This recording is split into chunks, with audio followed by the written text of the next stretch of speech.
삶 철학입니다. 오늘은 니체에 대해서 해보려고 하는데요. 니체가 한국의 국민 철학자가 된 것 같습니다. 과거 한때 칸트가 한국에서 국민 철학자였죠. 그러다가 칸트가 니체한테 자리를 빼앗긴 것 같습니다. 이게 트렌드죠. 옷이나 음식같이 이렇게 지나가던 트렌드입니다. 모든 트렌드가 그렇듯이 철학에 대한 트렌드도 시작점이 있을 수밖에 없잖아요. 영화에서 나왔던가 아니면 어떤 철학 교수님이 대중들을 위해 니체에 관한 글을 썼는데 그 책이 베스트셀러가 됐다. 뭐 이런 유행의 시발점이 있을 겁니다. 저는 한국에서 사는 사람이 아니라서 그 시발점이 뭐였는지는 잘 모릅니다.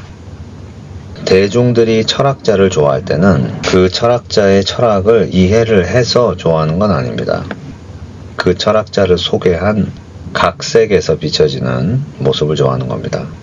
그리고 그 각색은 당연히 대중이 이해할 수 있는 쉬운 언어로 쓰여졌고 또 대중이 좋아할 수 있는 그런 모습이겠죠. 그래서 엄밀히 말하자면 대중들이 좋아하는 철학자는 사실 그 철학자의 본 모습이 아닙니다. 딴 사람입니다. 딴 사람을 대중들이 좋아하는 거죠. 저는 한국에서 니체가 국민 철학자로 추앙을 받고 있다는 사실을 알고 상당히 놀랐습니다. 왜냐하면 니체의 철학을 제대로 이해를 했다면 현재 한국인의 정서상 니체를 좋아할 수가 없다고 생각하거든요. 그래서 제가 오늘은 니체 철학의 본질이라고 할 수 있는 부분을 소개시켜 드리려고 합니다. 그럼 먼저 다음의 말로 시작을 하겠습니다. 니체가 살아 돌아와서 한국 문화를 이해하고 한국인들의 심리와 기질, 정서를 잘 알게 되면 한국인을 경멸하는 말을 쏟아냈을 겁니다. 그럼 이 이유에 대해서 설명을 하겠습니다. 그리고 여러분께서 다시 판단하셨으면 좋겠습니다. 이래도 니체를 좋아하실 건지. 니체의 위버멘슈라는 개념을 들어보셨을 겁니다. 니체가 말하는 윤리적 인간상. 우리 모두가 이런 사람이 되어야 된다는 거죠. 독일어로 위버멘슈는 영어로 슈퍼맨입니다. 독일어로 위버가 영어로 슈퍼입니다. 근데 미국에서는 슈퍼맨, 슈퍼걸 이런 영어가 너무 많이 나와서 영어권에서는 위버맨슈를 슈퍼맨 이렇게 얘기를 안 하고 우버맨이라고 주로 씁니다. 위버맨슈를 슈퍼맨으로 번역하는 책도 있습니다. 그런데 주로 우버맨이라고 한다는 겁니다. 그래서 저도 우버맨으로 하겠습니다. 우버맨의 우버는 초월을 말하는 거죠. 그럼 뭘 초월하냐? 네, 세상에 존재하는 남이 만들어 놓은 사회적, 윤리적 가치를 초월해서 스스로의 가치로 살아가는 그런 사람이라는 겁니다. 이런 사람이 되어야 한다 이거죠. 그런데 이 우버맨 개념은 푸코 같은 프랑스 철학에서 말하는 사회 기관들이 만들어낸 가치에 반항해서 자신만의 가치를 지니고 혼자 스스로 아름답게 살자는 그런 의미가 아닙니다. 그리고 사르트르나 까미 같은 인간 존재의 부조리에 맞서서 스스로의 가치로 용감하게 살아가라는 그런 프랑스 실존 철학에서 얘기하는 그런 의미도 아닙니다. 니체는 푸코우 같이 사회의 기관들이 만들어낸 가치의 기원, 이런 역사적 분석에 관심이 없습니다. 그리고 사르트르나 까미 같은 실존주의 철학자도 아닙니다. 니체는 사회윤리 분석자입니다. 이 세상을 살아가는, 이 사회를 살아가는 인간의 심리를 분석하고 난 뒤에 두 종류의 윤리 심리적 기질이 사람들에게 존재한다. 이렇게 결론을 짓습니다. 하나는 노예 도덕 기질이고요. 또 하나는 주인 도덕 기질. 그러니까 노예 도덕, 주인 도덕 이렇게 얘기도 하고요. 노예 기질, 주인 기질 이렇게 얘기를 합니다. 영어로는 slave moral disposition, master moral disposition 이렇게도 하고 slave morality, master morality 이렇게도 하고 그냥 morality를 빼서 slave disposition, master disposition 이렇게도 씁니다. 여기서 disposition은 정신의 상태를 말하는 겁니다. 기질, 성격, 근성 이런 말입니다. 그래서 사람 중에 노예 기질 또는 노예 근성이 있는 사람이 있고 주인 기질 또는 주인 근성이 있는 사람이 있다 이겁니다. 그런데 인간의 거의 대부분은 노예 기질이 있고 그 기질로 인생을 살아가고 소수의 사람만 주인 기질을 가지고 유지하고 살아가게 된다는 겁니다. 이 주인 기질을 가진 사람의 모델이 바로 위버맨즈, 우버맨입니다. 그런데 이 우버맨이 정확히 어떤 사람이냐, 여기에 대해서 많은 말이 있을 수가 있습니다. 니체가 자신의 저서들에서 여러 가지 말을 했습니다. 그런데 제일 확실하게 알 수 있는 방법은 우버맨의 정반대인 노예 도덕성에 충실한 보통 사람들이 어떤지에 대해서 알면 됩니다. 이 노예 기질을 가진 보통 사람에 대한 심리 분석이 니체 철학의 가장 출발이고 근본입니다. 그럼 니체가 말하는 이 노예 기질이 뭔지를 제가 설명을 해보겠습니다. 니체가 말하는 노예 기질을 가진 이 노예는 니체 전 시대 봉건 사회에서 존재했던 노예가 이런 기질을 가지고 있다, 이게 아닙니다. 신분에 상관없이, 성별에 상관없이 대부분의 사람들은 노예 기질을 가지고 태어나서 살고 있다, 이렇게 말합니다. 그럼 이 기질이 어떤 기질이냐? 남들이 만들어 놓은 가치에 따라 세상을 보고 살아가는 보통 사람들이 가지고 있는 그런 기질이라는 겁니다. 본인 스스로 생각하지 못하고 스스로의 가치를 창출하지 못하고 주인이 만들어 놓은 것만 따라 살면서 그렇게 인생을 살기 때문에 소위 말하는 노예 근성이 생기게 된다고 합니다. 그럼 이게 어떤 근성, 어떤 기질이냐 하면요, 용감하지 못하고 비굴하고 자신이 생각하는 바를 솔직히 말하지 못하고 남의 눈치를 보고 또 남을 정직하게 칭찬하지 못하고 비아냥거리고 비꼬고 뒤로 비겁하게 계략을 세우고 그런 아주 천박한 기질이라는 겁니다. 이 니체가 말하는 기질에 대해서 다음의 예로 제가 설명을 해보겠습니다. 명품 좋아하는 사람들이 있죠? 네, 이게 아주 좋은 예입니다. 에르메스 백과 벤츠 자동차를 예로 들어서 제가 설명을 해보겠습니다. 요즘은 테슬라가 벤츠를 대체하고 있는 중이죠. 하여튼 에르메스와 벤츠 예를 들면요, 400만원짜리 에르메스 백과 4만원짜리 토리벌치 백. 토리벌치는 여기 미국에서 여자들이 많이 가지고 다니는 중저가 백입니다. 또 2억짜리 벤츠와 2천만원짜리 토요타를 또 비교를 해보죠. 이 명품 백과 명품 차가 보통 백과 보통 차와 질에서 얼마나 차이가 날까요? 좀 바꿔서 말하면 에르메스와 토리벌치, 벤츠와 토요타의 가격의 차이가 있잖아요. 이 가격의 차이가 실제 질의 차이라고 말할 수 있을까요? 질은 어떤 원재료를 썼는지, 어떤 장인의 특수한 기술로 만들어졌는지, 또 소비자가 느끼는 실용적 만족도 이런 거죠.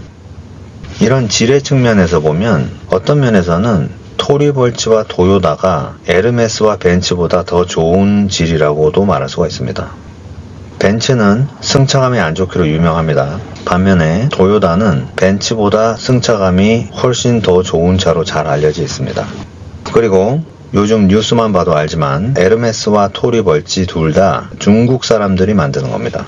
토리벌치는 중국의 공장에 있어서 중국 공장에서 일하는 노동자가 만들어내는 거고, 에르메스는 프랑스의 허름한 건물 지하실에서 먹고 자는 일용직 중국 노동자가 만드는 겁니다.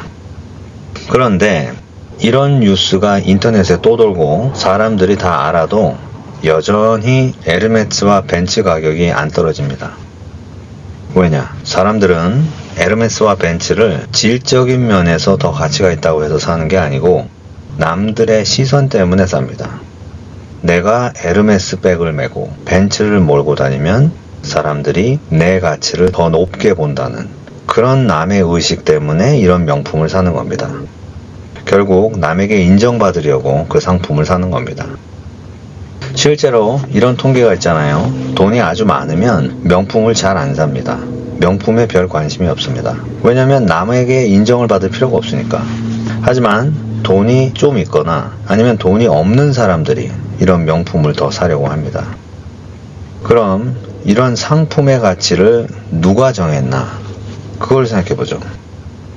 네, 상품 만드는 사람이 정했죠. 가방 만드는 회사 입장에서는 수입으로 보면 에르메스 백보다 토리버치 백이 돈을 훨씬 많이 벌죠. 또 벤츠 파는 것보다 싼 도요타 파는 게 돈을 훨씬 많이 벌죠. 왜냐면 비싼 백, 비싼 차는 소비자가 많지가 않습니다. 그래서 이런 말 있지 않습니까? 장사는 항상 박리다매를 해라. 그죠? 많은 경우 이런 가방, 차, 이런 브랜드가 같은 회사일 수도 있습니다. 렉서스 같은 경우는 도요타 차고 벤츠도 폭스바겐 차잖아요. 그러니까 회사가 물품을 내놓을 때 질적인 면에서는 비슷한데 판매 전략으로 이렇게 가격을 정한 겁니다. 물건 파는 회사가 어떤 백, 어떤 차는 명품이다 이렇게 광고를 하고 이 백을 메고 이 차를 타면 남들이 당신들을 대단하게 볼 거다. 이 백을 메고 다니면 다른 여자들이 당신을 부러워할 거다. 이 차를 몰고 다니면 주차 요원들이 굽신거리고 이쁜 여자들이 당신하고 데이트하려고 할 거다. 광고를 통해서 이런 암시를 자꾸 주죠. 이렇게 물건 만드는 회사가 자기네들 돈 벌려고 사람들을 갖고 노는 겁니다. 그런데 거의 모든 사람들이 여기에 넘어갑니다. 니체는 사회의 거의 모든 가치들은 사회의 주인들이 만들어낸 이런 내러티브가 만들어낸 거라는 겁니다. 여기에 종교의 가치도 포함이 됩니다. 그럼 왜 이런 현상이 생기냐? 왜냐면요, 니체가 말하기를 보통 사람들은 노예 기질을 가지고 있으니까 남 눈치를 보고 남의 인정을 간절히 바라고 비굴하고 이렇기 때문에 사회 주인들이 가지고 놀 수 있는 거다 이겁니다. 또 니체는 특정한 사회 집단, 특정한 계층, 특정한 인종에서 이런 노예 근성이 더 두드러지게 나타난다고 합니다. 니체는 20세기 초 사람인데요. 그 당시 유럽의 기독교인들에게, 즉 종교인들에게 이 노예 기질이 두드러진다고 했습니다. 왜냐하면 종교인들이란 니체의 말로 일반적인 의미에서 지적으로 무지하고 사회적 약자 또는 불안한 정서를 가진 사람들이 모여서 만든 집단이기 때문이라고 합니다. 혼자서 스스로의 방식으로 삶을 살아가기에는 인생이 너무 두렵고 또 스스로의 가치를 만들어낼 수 있는 지적 능력도 없고 그래서 현재 삶이 괴롭더라도 저 세상에서 보상받는 것을 바라보고 살 수밖에 없는, 즉 기독교의 천국, 불교의 아미타바 극락, 알라의 지상낙원 이런 걸 바라봐야만 겨우 현실을 극복할 수 있는 그런 노예들이라는 겁니다. 이런 노예들은 또 자신들의 나약함을 합리화시킨다고 합니다. 본인들은 사회적 낙오자든지 심리적, 정서적 약자라서 원래 기질상 남을 지배할 수 있는 그런 대담함이 없는 그런 사람들인데 이 사람들이 종교를 만들어가지고 서로를 자위하면서 자신들은 약하지 않고 오히려 사회의 주인보다 더 뛰어난 도덕적 이상을 추구하고 있다. 이렇게 속임수를 쓴다는 겁니다. 그럼 어떤 속임수를 쓰냐? 네 이웃을 네 몸과 같이 사랑하라. 가난하고 병든 자를 위해 자기 자신을 희생하라. 형제를 위하여 목숨을 바치는 것보다 더 큰 사랑이 없다. 이렇게 하면 하늘의 상이 크니라. 얼핏 듣기에는 굉장히 선하고 대단히 윤리적인 이상 같지만 사실 이 사람들은 이런 식으로밖에 살 수 없는 약자들인데 자신의 나약한 심리를 정당화시키기 위해서 이런 종교적인 교리를 만들어냈다는 겁니다. 또 군데군데 니체가 이런 말들을 합니다. 신학자들이 철학자 흉내내는 것이 역겹다고 합니다. 이게 무슨 소리냐면요. 지금도 서양의 대학들이 그렇지만 니체 당시에도 대학교에 신학과가 있고 철학과가 있었습니다. 그런데 지금도 그렇지만 신학이 철학보다 공부가 좀 쉽습니다.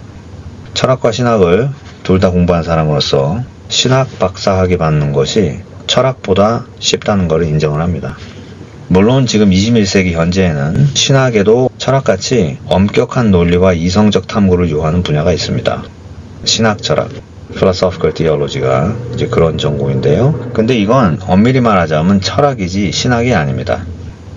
그리고 철학가에도 제가 언급은 안 하겠지만 최근 20년 동안 쉬운 철학의 분야가 점점 늘어나고 있습니다. 그런데 일반적으로 말하자면 신학이 철학보다 쉬운 공부인 건 사실입니다. 그런데 모든 사람이 다 어려운 전공을 해야 되는 게 아니잖아요. 각자 관심이 다르고 사회에 여러 전공에 대한 필요가 있고 또 어떤 사람은 머리가 더 좋고 어떤 사람은 또 사람을 더 잘 다루고 이렇게 다 우리는 다르기 때문에 모두가 학문적으로 어려운 공부를 할 필요가 없죠. 본인이 그 분야에 관심이 있고 그래서 그 공부를 마쳤다. 그러면 본인이 아는 범위에서 얘기를 하고 사람들에게 도움을 주고 사회에 공헌을 하면 되지 않습니까? 그런데 이 신학을 공부한 사람들이 자꾸 철학자인 척하는 경우, 이 경우가 니체의 분석으로는 열등감에 휩싸여서 스스로 자신들 위에 있다고 생각하는 사람들과 자신을 비교해서 자신은 그렇게 못된다고 억울해하고 분노를 느끼면서 대중들을 속이는 거죠. 왜냐하면 일반 사람들은 잘 모르니까. 이런 심리가 자신 위에 있는 주인같이 못되니까 주인 흉내내면서 남을 속이는 그런 비굴한 노예 정신 상태라고 보는 겁니다. 즉 이게 노예 기질이라는 겁니다. 니체보다 좀 젊은 니체 동시대에 같은 독일에 살았던 막스 쉐일러라는 유명한 철학자가 있습니다. 이분이 니체의 노예 도덕을 잘 해석해서 소개한 인물로 꼽힙니다. 쉐일러는 니체가 말한 노예들이 꼭 기독교인은 아니다 이렇게 얘기를 합니다. 사람들이 니체의 글을 읽고 니체는 기독교에 무슨 원한이 있는 사람처럼 생각을 했습니다. 그래서 쉐일러가 설명하기를 기독교인 중에도 이런 사람들이 있고 아닌 사람도 있고 이렇게 설명을 했습니다. 그러면서 니체가 말한 노예 기질의 유형이 사실은 딴 데 있다. 어디 있냐? 그 당시 유럽이 근대화되면서 시작이 되고 있는 소위 말하는 노동운동과 인권운동한다는 사람, 데모하는 사람들, 이런 사람들에게서 이 노예 기질이 두드러지게 나타난다고 지적을 했습니다. 이 사회운동가들은 입으로는 사회 정의를 외치고 가난하고 소외받은 사람들을 위한다는 아주 의로운 사람 척을 하지만 속으로는 기득권층을 몰아내고 자신들이 그 기득권자들, 즉 사회의 주인이 돼서 권력을 잡고 주인 행세를 하려는 그런 사람들이라고 했습니다. 이건 지금도 해당이 됩니다. 과거 민중을 위해서 사회 정의를 위해 민주화 운동한다는 사람들 있죠? 지금 모두 과거 자신들이 타파해야 한다고 하는 그런 사람들이 돼 있죠? 민중과는 전혀 상관없고 돈 많고 권력 있는 기득권층이 다 되어 있잖아요. 미국도 그렇고 한국도 그렇습니다. 이런 사람들은 항상 있었습니다. 그래서 쉐일러는 이 사람들의 심리가 니체가 말한 노예 기질을 잘 보여준다고 이렇게 지적을 했습니다. 이 노예들은 자신들이 스스로 가치를 창출할 수 있는 그런 지적, 윤리적 힘이 없기 때문에 사실 속으로는 자신들의 주인들, 즉 기득권 세력들을 동경하고 있습니다. 자신들의 주인들을 동경하고 그들처럼 돼서 그들처럼 행동하고 싶은 마음이 아주 간절하게 있습니다. 그런데 노예들은 자신이 주인을 이렇게 동경한다는 사실, 주인이 만든 가치를 흠모하고 좋아한다는 이 사실을 남들이 알아차리는 것을 아주 두려워합니다. 왜냐하면 이를 남들이 알게 되면 자신은 내세울 게 아무것도 없는 지적 능력도 없고 비겁하고 욕심만 그득 찬 그런 인간이라는 것을 알게 되잖아요. 하지만 주인을 몰아내고 그 자리에 앉고 싶은데 어쩝니까? 그러니까 방법은 딱 한 가지죠. 도덕성을 내세우는 겁니다. 가난하고 병들고 소외된 자를 위하는 사회 정의를 외치는 평등을 외치는 그런 어젠다를 주장하는 겁니다.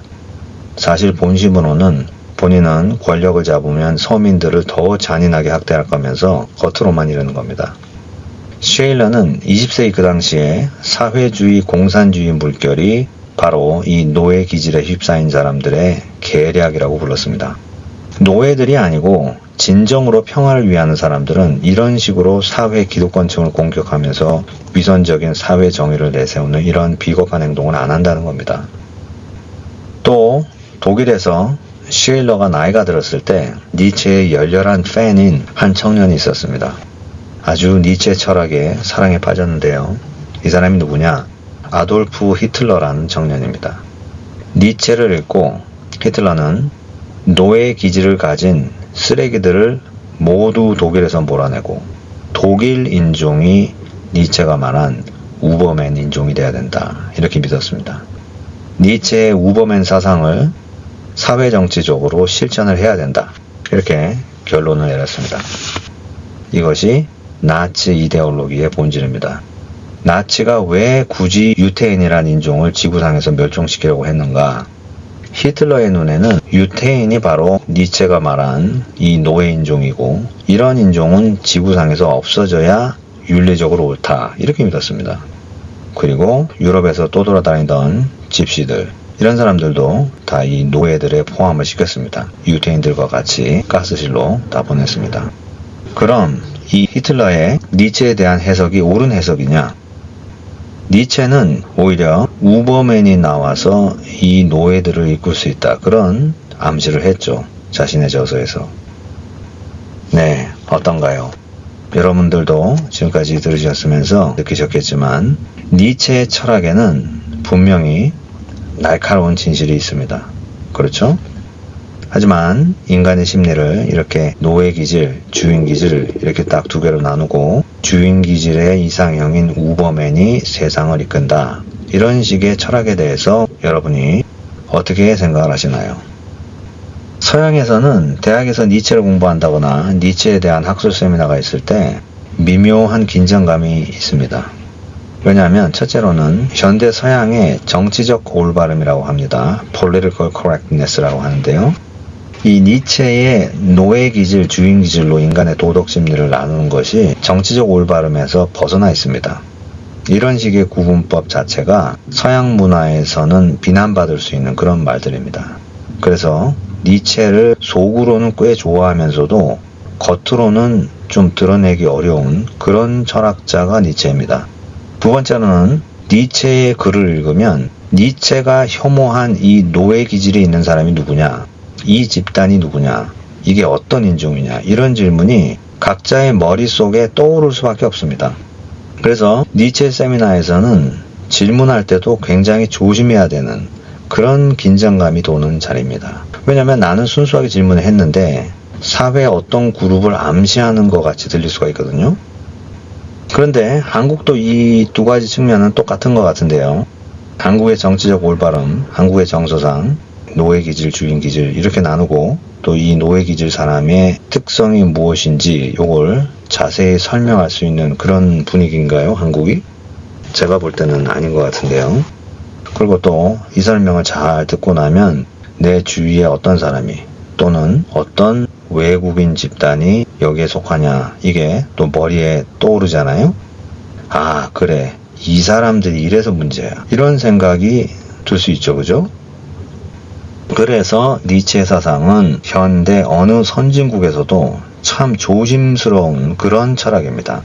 그래서 제가 한국의 니체가 국민철학자로 인정을 받고 있다는 사실을 발견을 하고 정말 놀라웠습니다. 이게 어떻게 된 일인가? 그래서 제가 도대체 니체에 대해서 어떤 말들을 하고 있나 잘 살펴봤습니다. 제가. 그런데 제가 지금까지 설명한 니체 철학의 본질에 대해서는 직접적으로 설명한 사람이 아무도 없는 것 같더라고요. 제가 여지껏 찾아본 바로는 그렇습니다. 거의 모든 분들이 아주 추상적으로 설명을 하고 우버맨에 대한 말만 하더라고요. 그리고 니체의 노예 도덕에 대한 얘기가 나오면 마치 인간 존재에 대한 실존적인 얘기처럼 이렇게 소개를 하시더라고요. 많이. 니체의 철학에 실존적인 측면이 좀 있긴 합니다. 인간 존재에 관한 그런 면이 있습니다. 하지만 니체는 사르트르나 하이드거 같은 그런 실존 철학자가 전혀 아닙니다. 니체가 횡설수설한 말을 너무 많이 해서 무슨 말을 하는지 잘 해석이 안 될 때가 있습니다. 니체 책을 읽으면.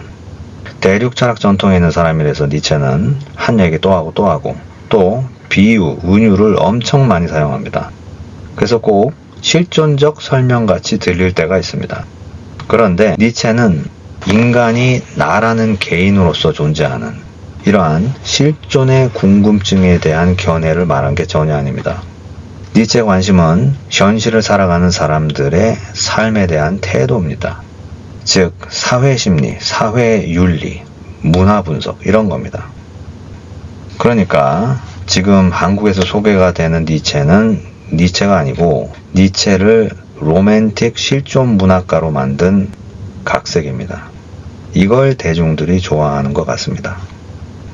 그럼 이제 니체 철학의 본질에 대해서 설명했으니까요. 니체의 이 도덕 이론의 시각으로 한국 사회의 대중문화에 대해서 말해보겠습니다. 대부분의 한국인들은 정서적으로 불안하고 끊임없이 타인의 시선을 의식하고 또 인문교육의 부재로 인해서 스스로 생각하기보다는 남들이 좋다고 하면 그대로 따라가는 경향이 강합니다. 그래서 자신의 삶을 돈 많은 기업과 기득권층이 만들어 놓은 값싼 물질적 잣대에 맞춰서 끊임없이 자신을 재단하는 그런 모습으로 살아갑니다. 이런 분위기에서는 우버맨이 죽임을 당할 수밖에 없는 그런 사회입니다. 우버맨은 스스로 생각하고 자기만의 이상을 추구하며 자기만의 삶의 가치를 만들어내는 그런 사람이죠. 그래서 우버맨은 자기에게 엄격한 그런 잣대로 자신을 만들어가는 그런 귀족적인 정신을 지닌 주인의식을 가진 그런 인간이죠. 이런 인간은 한국에서는 조롱거리가 됩니다. 양반 낫다 이런 비웃음을 듣고 사회에서 매장이 되죠. 한국 사회에서는 지배층이 만들어 놓은 가치를 그대로 따르지 않는 사람, 스스로 생각하고 자기의 삶을 살려는 사람은 비꼼의 대상이 됩니다. 그런 사람을 향해 집단적으로 몰아붙이고 마녀사냥처럼 매장시키려 합니다. 우린 다 같은 노예들인데 주인이 정해놓은 가치를 누군가가 무시하는 걸 도저히 못 견딥니다. 우리는 모두 주인을 모시고 사는 노예들이고 이게 우리 수준이고 우리 분수다 이런 생각이 깊이 박혀 있습니다. 그래서 한국어에 네 주제를 알아라, 네 분수를 알아라 이런 말이 유독 자주 쓰입니다.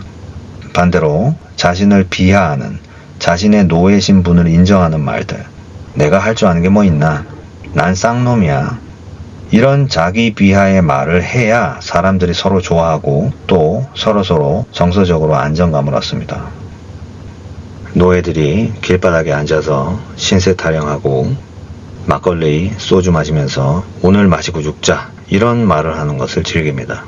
삶의 목적은 먹고 즐기고 소비하고 노는 데만 머물러 있고 정신적인 것, 고귀한 것, 물질적인 삶을 넘어서는 어떤 가치에 대한 그런 존중도 없는 그런 사회, 인간성이 상실된 가장 낮고 저속한 곳에 머물도록 길들여진 노예들의 사회입니다. 그래서 모든 것이 물질로, 돈으로 평가가 됩니다. 배우자를 고를 때 마치 소경매 하듯이 집이 있는지, 평수는 어떻게 되는지, 직장이 있는지, 직장이 뭔지, 통장에 돈이 얼마나 있는지 이런 가격표를 붙여서 결혼을 합니다.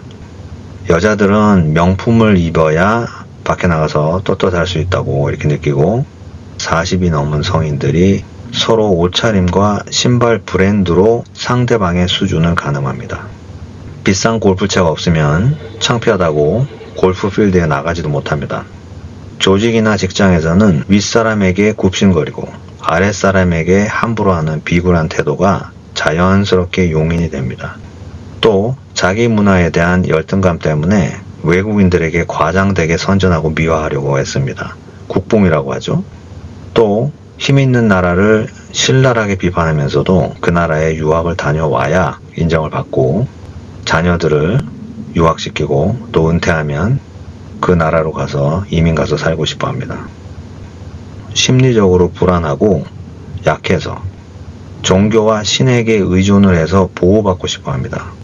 그래서 사회 곳곳에 종교와 무당이 판을 치는 그런 구조가 만들어집니다. 이런 모습이 뒤엉켜 있는 사회가 한국입니다. 이게 니체 철학으로 본 한국의 모습입니다. 저는 니체와 동의하는 면도 있고 동의하지 않는 면도 있습니다. 많은 철학자들이 지적하듯이 저도 인간의 도덕 심리를 이렇게 노예기질, 주인기질 이렇게 이분법으로 나누는 것에 문제가 있다고 봅니다. 세상이 니체가 보듯이 이렇게 단순하지 않다고 저는 생각을 합니다. 그리고 이 이분법이 무너지면 니체의 우버맨도 말이 안 되는 겁니다. 저도 다른 철학자들과 같이 우버맨 사상은 좀 많이 과장된 거라고 봅니다. 모든 사회 심리 분석은 그 분석의 기준이 있어야 분석을 할 수가 있죠. 제가 지금까지 설명한 한국의 모습은 니체의 툴로 보는 한국 사회의 모습입니다. 한국은 노예 도덕에 충실한 그런 나라. 니체가 살아서 돌아오면 아주 혐오할 만한 그런 나라입니다.